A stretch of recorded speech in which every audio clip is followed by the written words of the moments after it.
You might well have seen me playing the part of Giles in Buffy the Vampire Slayer. But in reality, I've not been scouring the darkest places of the world in search of supernatural creatures. Until now.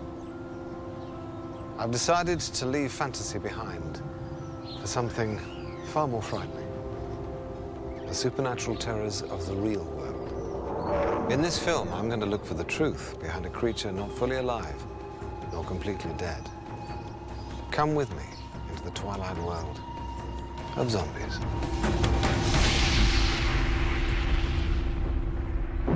Welcome to a night of total terror.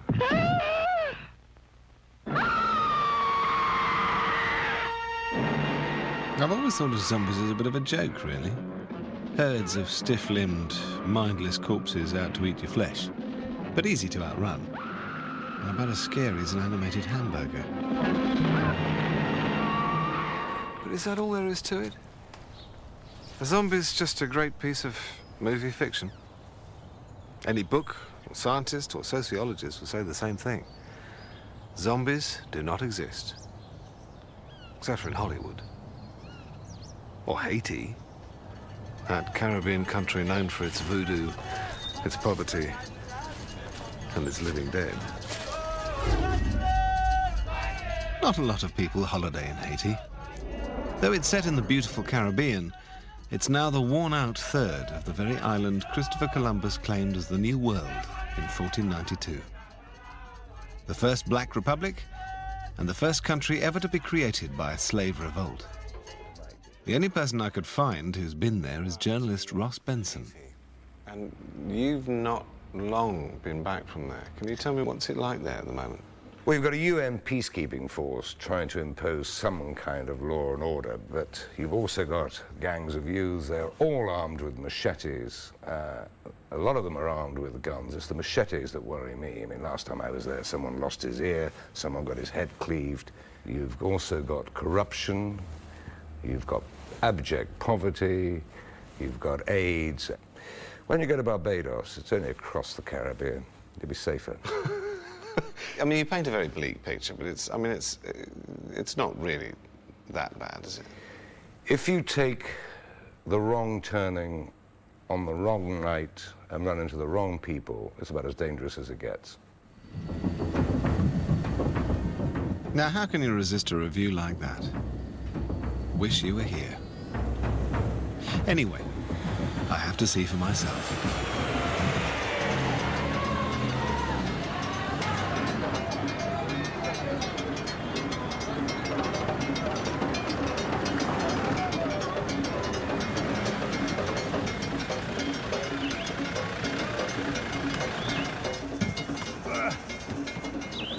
Merci, au revoir.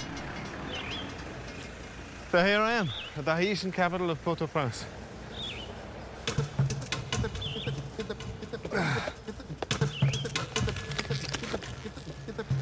The Hotel Olafson, where the rich and powerful used to come to play.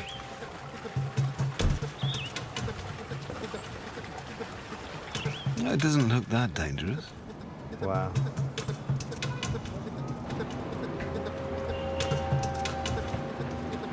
Well, where do you start looking for zombies? In a cemetery, perhaps. Of course, I've landed during one of the wildest voodoo celebrations of the year. It seems it's the Haitian version of the Day of the Dead. From what I can gather, it's in honor of the great spirit Gede, who presides over the cemeteries. The spirit of sex and death.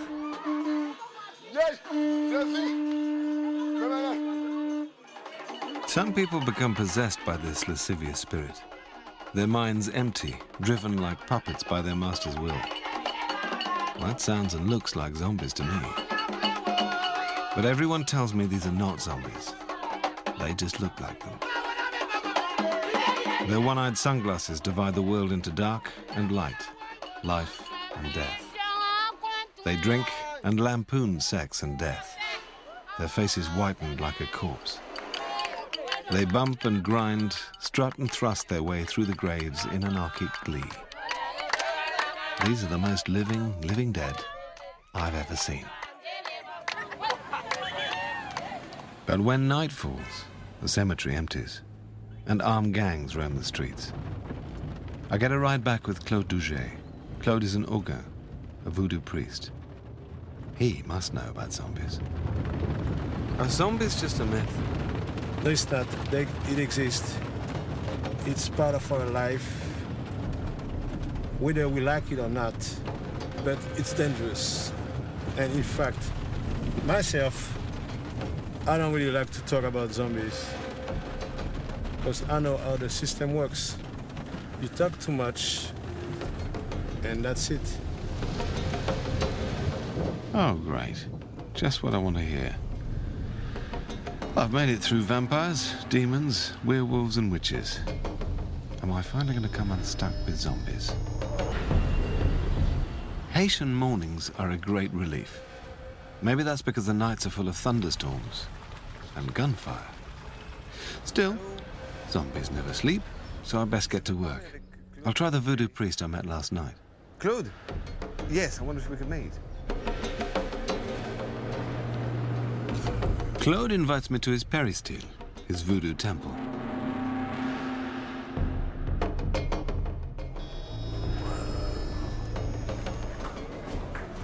Wow.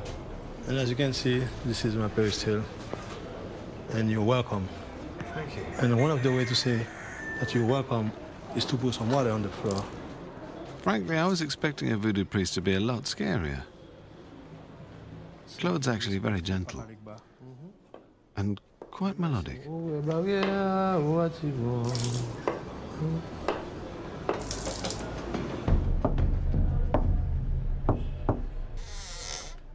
He leads me into the inner sanctum of his temple, keen to show voodoo in a positive light. This is where I pray. The philosophy of voodoo is based on we have one God, a God of love, and we have spirit, a lower energy that help us reach God. I must admit, over in Europe, we only think about voodoo in a negative way, not in a positive way like that. We always heard about voodoo being for people to harm or get revenge on their enemies. Actually, we're doing social work, and we take care of the community. I'm receiving like 15 or 20 people a day. Sometimes they come here just to get some food. Sometimes they came here just to have somebody to talk to. And sometimes they come here because they have some voodoo problem and they want to solve it. So I receive them. It's very peaceful.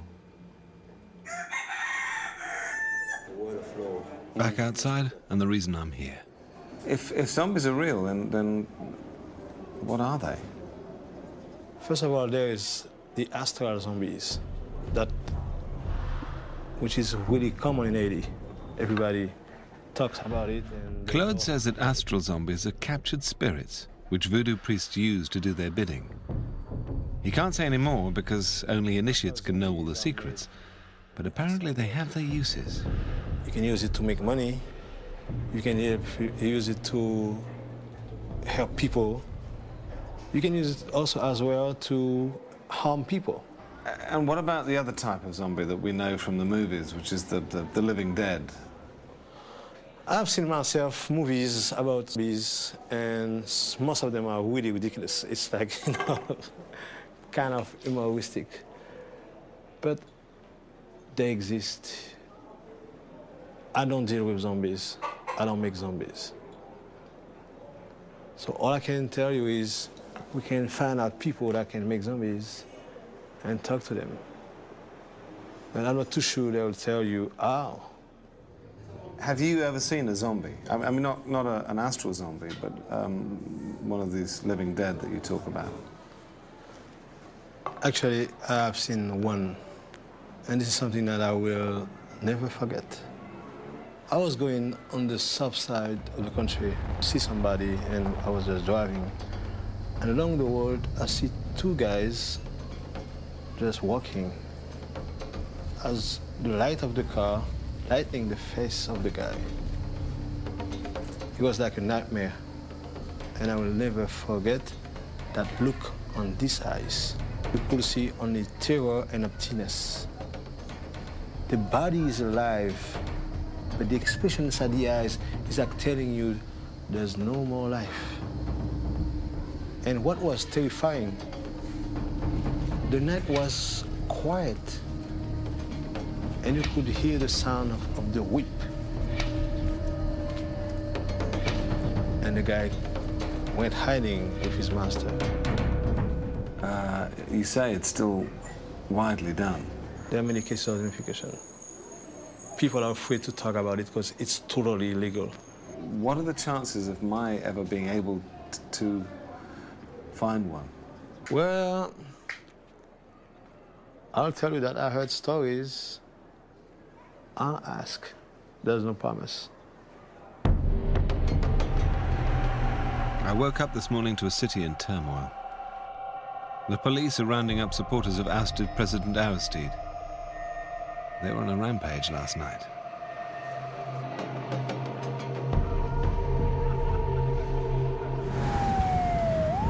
It hasn't taken long for Claude to be contacted by someone who said they can take us to a zombie. By evening, we've been told to park up here and wait for instructions.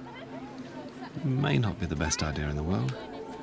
Things look calm enough now, but the fighting's getting worse. You heard what happened today? No. 2 army guys had their head cut off. 2 army guys? Yes. They had their head cut off downtown. So, Oh, shit. no. I'm kind of not scared, but, you know, I don't feel comfortable waiting for a guy who was supposed to show us some zombies. I don't know. What do you think? Should we get the guy inside the car and let him take us to a place where there's a zombie? It's not a good idea. No. But that's the only way it will work out, because this is like an underworld. There must be some kind of proof that you can give us, You know. without us just blindly Yeah, following we- him somewhere. Comes the rain. Oui. Ça qui passe. Non, mon cher, bon. Avant de faire me chariter dans le parking, nous allons venir. Oui. Non, mon cher, non seulement faire me chariter dans le parking, nous allons. He says we have to drive to his place and bring the money, and then he's going to take us to the place. Don't be funny. That doesn't sound right to me. No, that doesn't sound right to me at all. No, I think we should leave. I don't even know how he got my phone number. Yeah, that's the problem. We're heading back to the hotel. Last night was a bit unnerving. Maybe there is nothing to zombies but a way of making money. I don't know. Anyway, Claude's still looking and suggested I stay at the hotel. There were headless corpses on the streets this morning. It seems the insurrection is in full swing. A quiet drink might be safest. Whoa. Bleu, wow, you're really wet. Yes, I am. You speak English. That's a very good thing. Une bière, s'il vous plaît. Merci bien.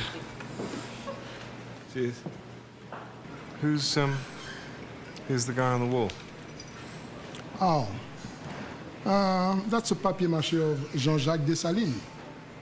Who he?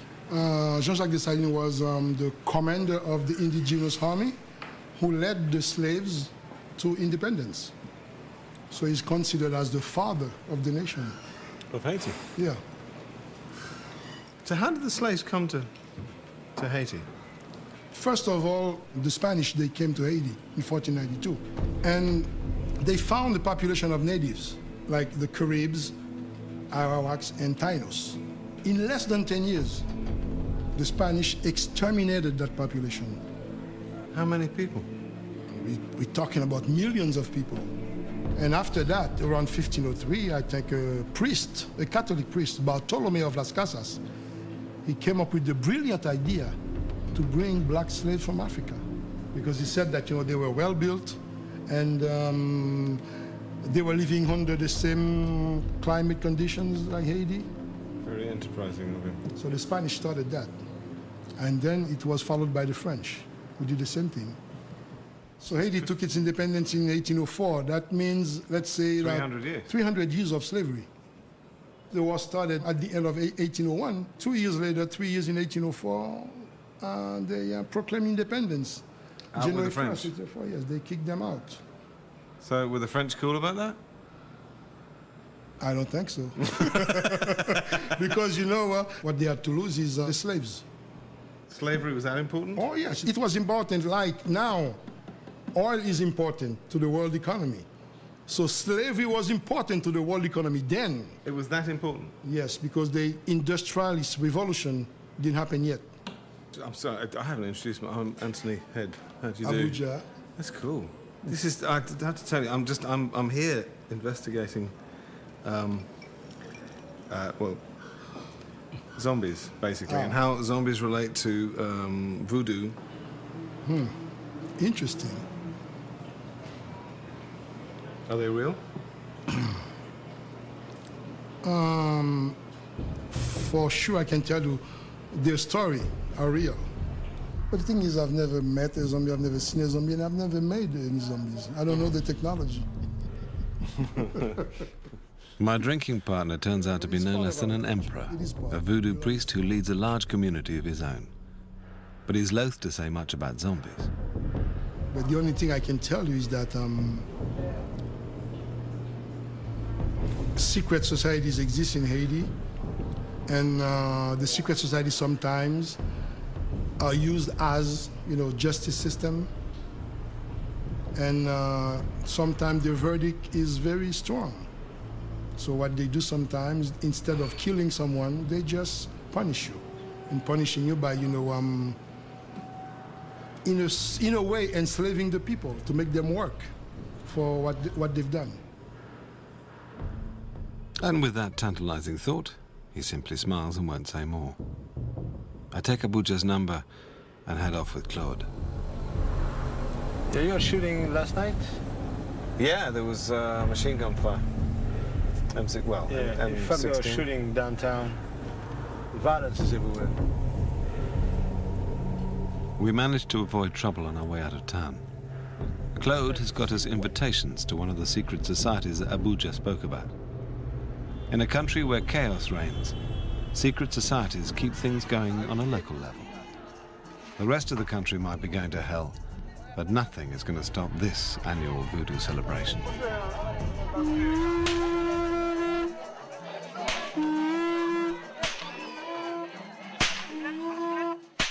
This Bizango secret society practices Makanda, apparently the most violent form of voodoo. It was invented by the warriors who poisoned and murdered every white they could get their hands on in the War of Independence. That makes me feel a wee bit uncomfortable.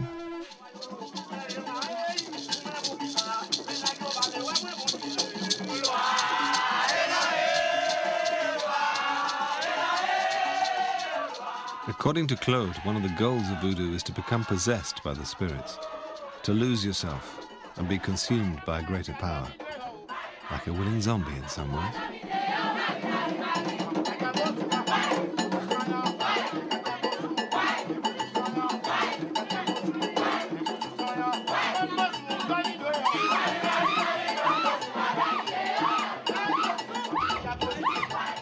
This woman is undoubtedly possessed, but by what?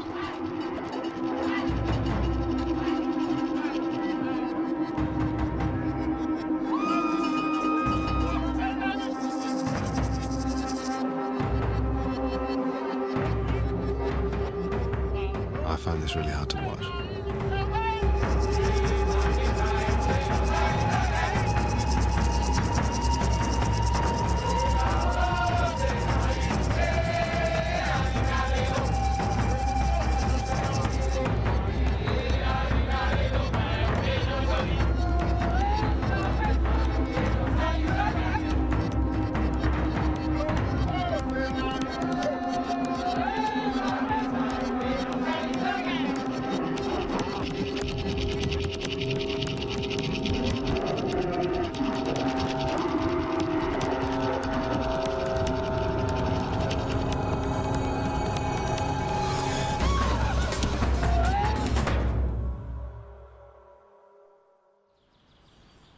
That went on all night.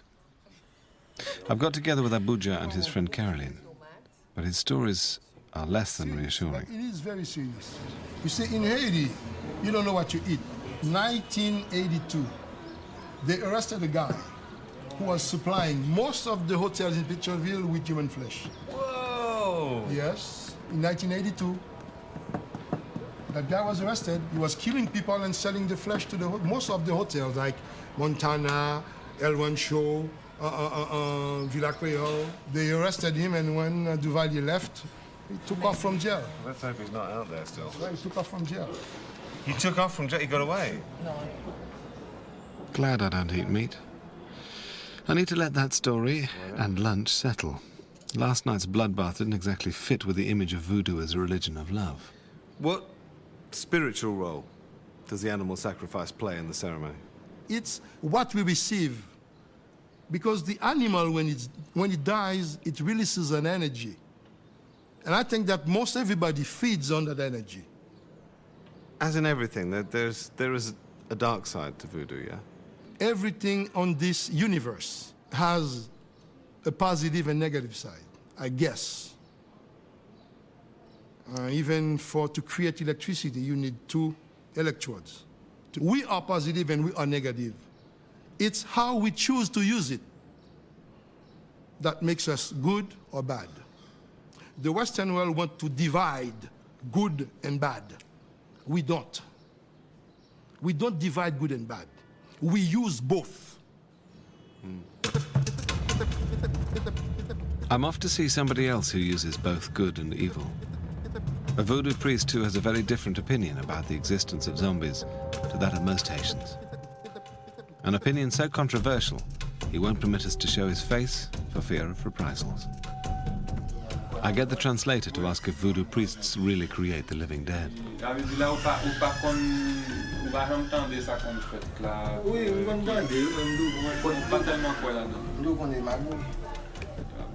It's all just a scam? So what do people come to voodoo priests for? To talk about marital problems like with Claude?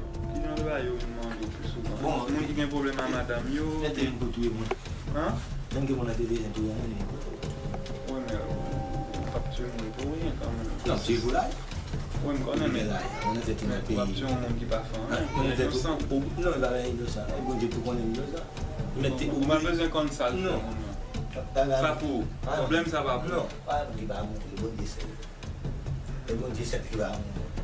mais vous voyez quelques zombies m'ont tué là. Moun ça va pas tuer. Ça c'est acheté ou acheté. Non, il y a pas qu'on on va le connaître. Il parfois que on a parlé n'a pas.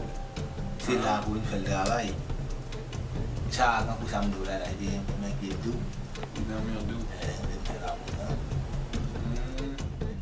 So are zombies just a scam or another form of murder? We've just got an offer from a woman who says she can get us a real zombie. In fact, we can dig it up if we want.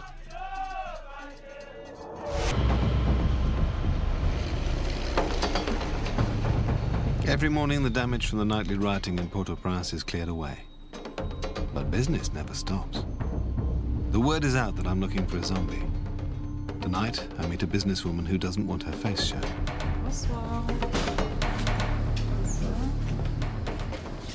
What are we talking about? How can you help us? How can you get a zombie? J'ai participé déjà une fois à la levée. I've already seen one zombie raised from the grave in the Gonaïve region. Donc, je me suis démenée pour chercher. I did it through a friend I have, a friend that is an Ogan. We raised that zombie, and he will do it again for you. How do you do that?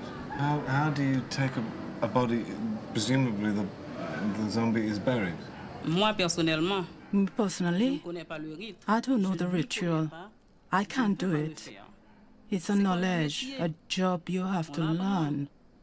I can't do it. You can come and watch, but we will not give you the secret of how to do it. Is this without the family's knowledge? No. No. They'd know? No. They wouldn't know? The family would never accept that. And is it legal? Est-ce que légal? It's not legal. But you know, it's a voodoo country. There are sacrifices. The state doesn't know about these things. In order to prove it, the first thing you have to get if it's a real zombie is the smell. Because when someone's dead, there will be a smell. Secondly, you may come with a doctor to prove we're doing it. You can take hair from the head, you can take their clothes, put them in a bag, and take them to a doctor for analysis. The hair? Or skin? Hair, a piece of skin, anything like that you want, they'll give it to you. Le cimetière. It's a cemetery in Port-au-Prince. The director of the cemetery has paperwork every time a deceased is brought in. We can give you these forms to prove that the person really died. The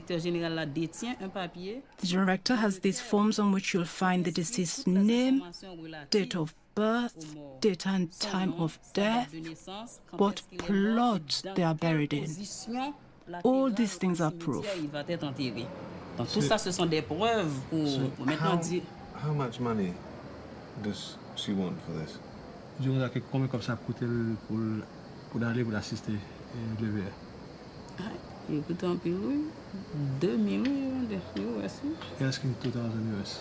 2,000 US dollars.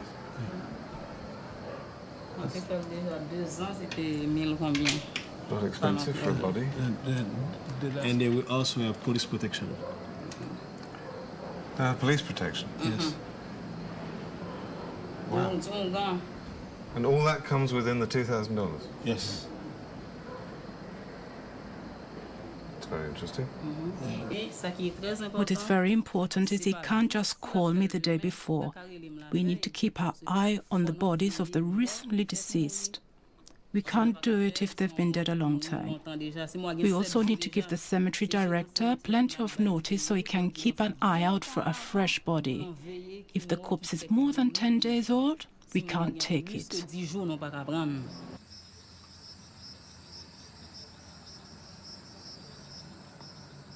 Has anyone come to you with a proposition like that before? Anthony, I have to tell you, I've been working in the community for quite some years and being a hunger, and that's the first time that I'm shocked. Yeah, and the most disgusting side is that she's coming with a smile and she's a lady. Mm. You know, the smell was a good thing. The smell was a great reference. Also that she's willing to let us take a little part of the body and to do an ADN test. Oh yeah, let's chop a bit off. Meaning that it's like telling you that, listen, this country is a country of sacrifice. You can go ahead and take the body and do whatever you want and say to the world that here in Haiti we make zombies and we have nothing to be scared because we have police protection, there's administration protection. Yeah. Well, brother. And last time I was telling you to back off. Now we are going to back off. But this is too big. This is deep. This is the mafia. This is the mafia of Haiti. This is the mafia of killings. I gotta stop. Yeah. So listen. Jim, this is fucked. We say no. Of course we say no. Man, I'm gonna leave this country. I'm serious.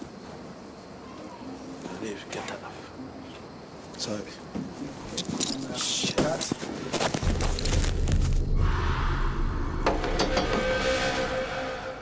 Oh, I'm losing it. This place does your head in. Is it just a real offer or just another ruse? And what are they going to do? Throw some poor bastard in a coffin? Drugged and beaten so that when they're pulled out they can be revived? Delving into zombies is like quicksand. The more you question and struggle, the more you're sucked down to a place you really, really don't want to go.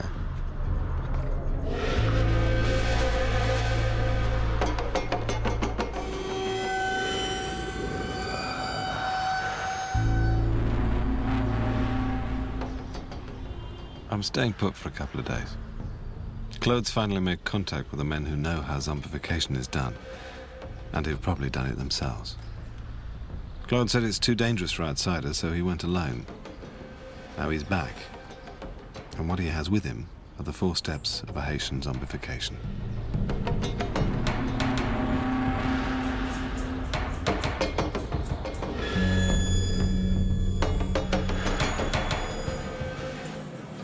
Zombification is a process. Somebody might offend a community or harm somebody inside the community. Then the person who feel that he should have justice go to a worker and ask for revenge. That's the first step. The Boko, the voodoo sorcerer, meets with the other senior members and makes a judgment. If it's decided to go ahead, the Boko and his assistants prepare a poison.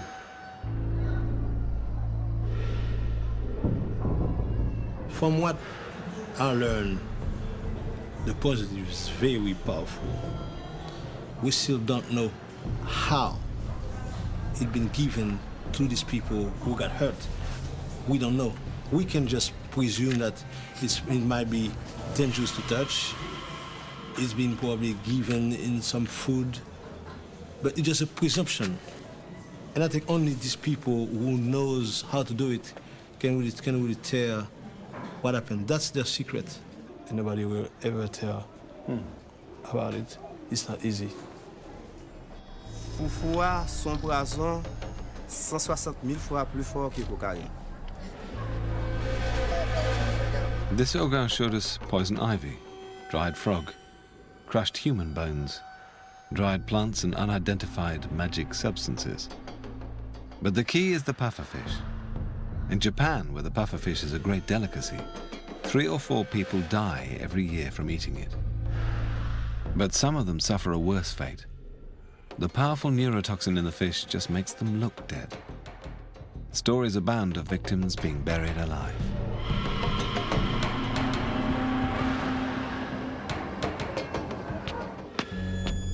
Properly administered, the powder slows the victim's metabolic rate so far that to anyone but the most experienced doctor, they appear dead.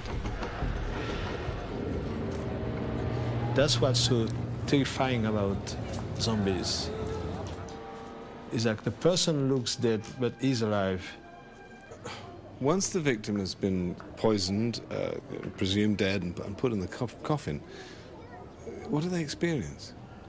You know, once the person is assumed to be dead, then he's going through all the process that a guy who's dead is going, meaning being put inside a morgue.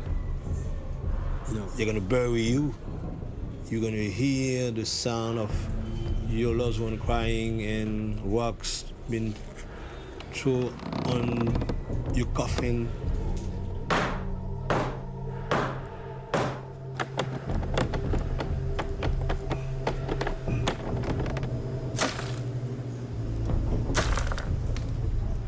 How do they breathe? Well, that I can explain that, because if the metabolism is very slow, the brain doesn't need that much oxygen. It's like hibernation for an animal. Exactly. The horror of being buried alive is one of the deepest fears in the human psyche. Trapped in the dark, paralyzed, while insects invade your body.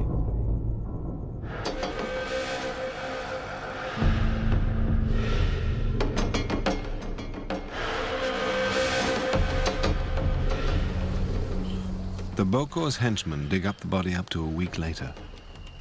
If the lack of oxygen or the psychological scars of being buried alive haven't already done so, the zombie powder will cause serious brain damage.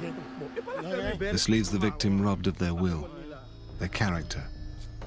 The Boko then keeps what's left as a slave.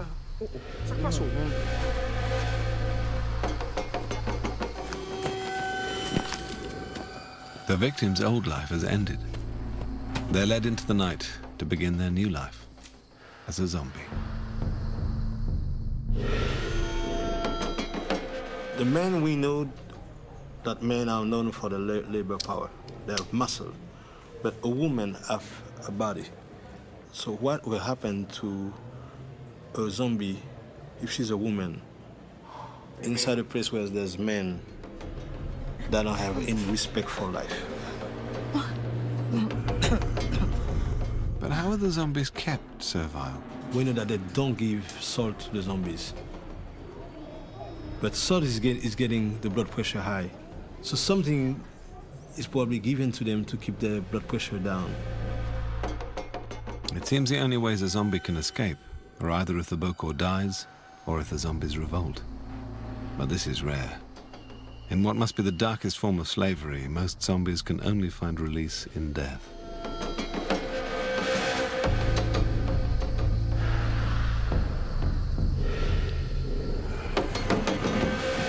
I don't think it can be a coincidence that zombies share so much with slavery. To be robbed of your individuality, your life.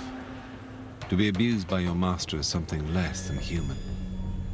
To become a thing whose only freedom is death.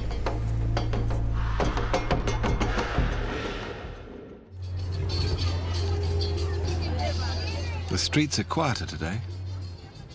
People look incredibly young here. And they are. Thanks to grinding poverty, AIDS, and natural disasters, the average life expectancy in Haiti is only 43. This is the first place I've been where I should already be dead. I may know a bit about how Haitians say zombies are made, but I'm no nearer to confirming if they're real. I need some facts. Scientific proof. Bonjour, est-ce que je peux parler avec Dr. Chauvin Douillon, s'il vous plaît? Oui? Dr. Douillon, I'm feeling really lost here. I feel like I'm going way down the road of one road of belief, and I just kind of feel like I need to go somewhere down the other. I need some sort of scientific explanation for what's going on. How do you define a zombie? Que ce sont des malades mentaux. They are mentally ill people of a very particular type. They are schizophrenics, catatonic schizophrenics. Those suffering this illness often act just like a zombie. On se comporte comme un zombie. And well, how do you treat them? Un zombie n'est pas traitable. A zombie is not treatable. They cannot be re-educated because there are many brain lesions. Have you ever seen or studied any zombies? Je fais moi-même partie, j'avais fait partie. I was part of a research team that tested 3 cases of zombification. We tested their DNA. The results show conclusively that there was no relation between the zombie and the supposed mother and father. If they're not related, what do the families and zombie get out of it? Les deux ont trouvé une sorte de compensation. Both have found something they need. You see, people who have lost a relative are happy to find their loved one alive. And the zombie is just happy to be accepted, to be taken in somewhere. Is good for them both. C'est bon pour les deux. Once it was revealed that the zombies had no blood ties to the families, what became of them? Et bon, ils étaient abandonnés. They were abandoned. Children often mock and throw stones at crazy people. Or indeed, they die. Or occasionally, some kind soul takes them in. If zombies don't exist, then why do so many Haitians believe in them? Haitians don't accept death. When a family member dies, somebody has to be responsible. Do all psychologists, psychiatrists in Haiti think the same way as you, or do some believe in zombies? No, they don't believe in them at all. Okay, just as I think we're back in the rational world, I try Dr. Dion's boss, and I'm sent straight back into the Twilight Zone. The director of the psychiatric center is a man called Dr. Gianni Girard. He doesn't want to appear on camera, and I can understand why. He says he's been treating a zombie for 20 years near the town of Cap-Escien. He says we can meet her if we want. I say yes. Only in Haiti would a psychiatrist be sending me to visit a zombie.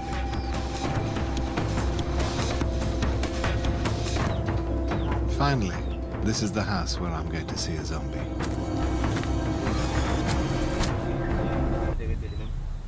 This woman is a zombie, according to director of the Psychiatric Center of Port-au-Prince, Dr. Girard. He says he has a copy of her death certificate. This is her father. He's cleaned her and cared for her for 20 years. This is her story. In 1984, age 16, Jeanne was seized by inexplicable stomach cramps and convulsions.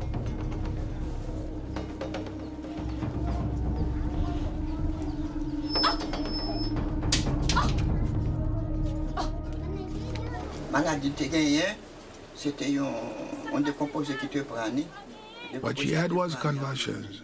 The convulsions took her, and then she went like this. She shook like this, and tossed and turned until we took her to the doctor. She was sedated and sent home by a medical doctor.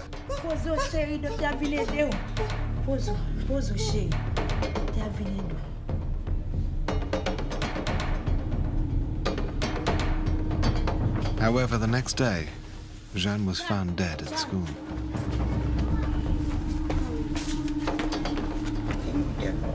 She was dead. We took her to the funeral parlor. No one will ever know for certain what happened to her once she was buried. All that is known is that a brain-damaged girl stumbled into the village 9 months later.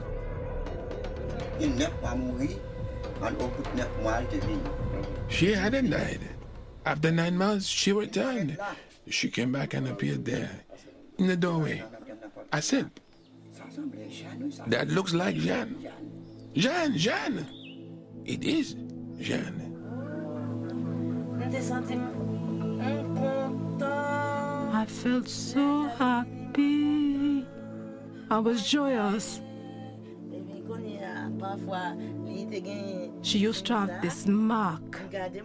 I looked to see if it was there. Once while she was doing her hair, she got slightly burnt. I looked for that. Then I saw it.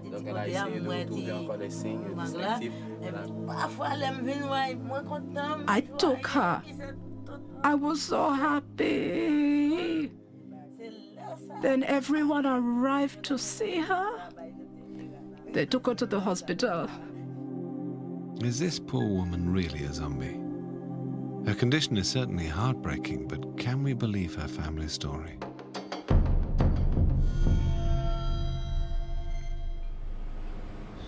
I've hit a bit of a brick wall, really. We've got that close, as they say, and just things are starting to fall apart. In order to get proof of Jeanne's story, we have to pay a ludicrous amount of money, American dollars, for what can only be described as extremely dodgy-looking documents.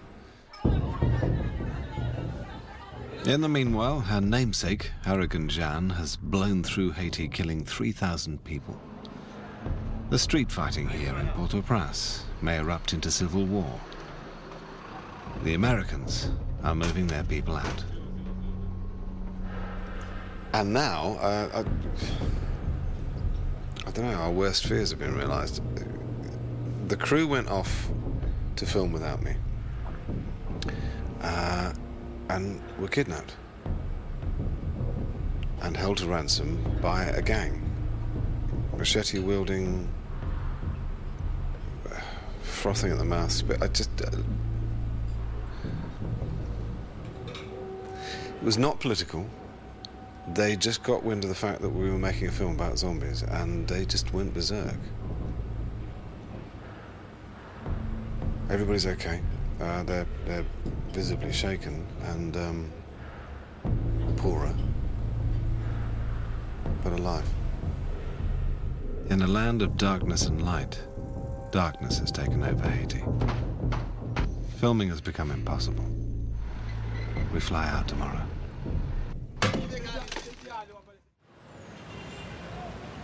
I'm left not knowing what to think. To those of us who live safe lives, zombies seem ridiculous. But to many Haitians, zombies are all too real. They haunt the island as the embodiment of 500 years of violence, slavery, and death. Perhaps that's the true horror of zombies.